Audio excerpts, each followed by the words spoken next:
Hi there. I'm going to show you how to install Cura, which is a slicer for 3D printers.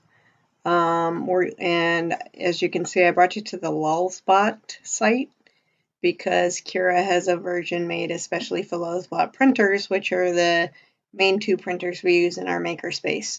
So the address is here, but I'll also post it in the OneNote so you can click it. So I'm going to go ahead and click download. And that takes me to another section of the page, and these are profiles, so we're gonna skip down to that. Okay, so now we're gonna go to Windows right here.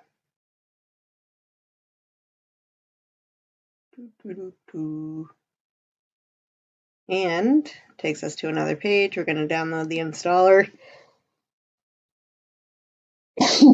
Excuse me. We're gonna go to the stable one.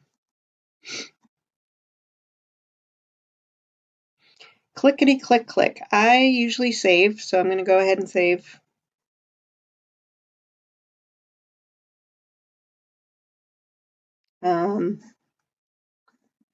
I should pause this while it's downloading. Okay, so it finished downloading. I'm going to click View Downloads, and I'm going to double click this. It's an executable file, so you are going to need your super user password. As predicted. So we will go to super user.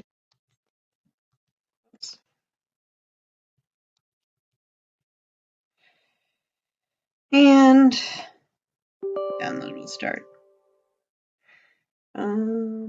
I guess I got that wrong. I will try again.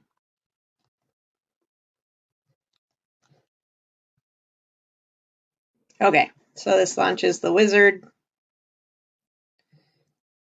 And keep everything default. So I'm going to click next. I'm going to click next. You don't need this. You can unclick that. Okay, so the install process is started. I'm going to pause the video again. I'll be back when it's close to the end. Okay, when it finishes, it gives you an option to run Cura, and you want to because there's certain setup information you need to do. So we're going to go ahead and click finish, and Cura should launch.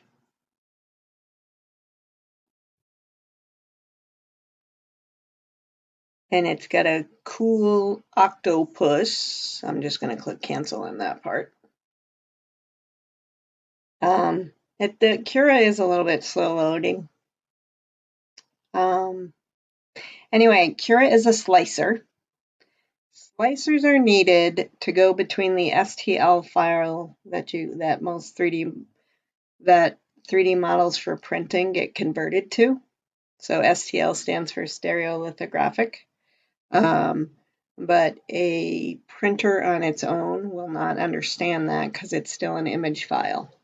So a slicer takes an STL and turns it into G code. And G code is actually just like raw machine code that basically gives the printer directions of what to do, what point to go to, how much filament to go out, what type of infill to use, how much infill to use, stuff like that. And we'll get into that more next week, but I have to show you that. So we're going to agree to this license. So the very first time you run Cura, it wants to know what machine you're using and what nozzle you're using.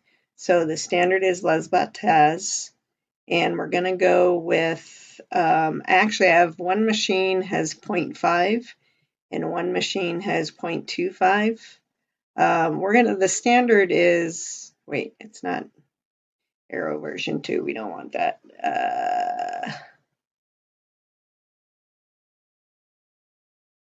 Maybe it is.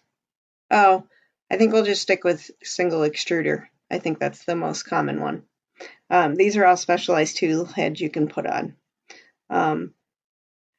So when you get back to the makerspace at some point, if you want to use the nozzle I have that's really fine-tuned, you would create another profile to hold this. But we're going to stick with single extruder, and we're going to add printer.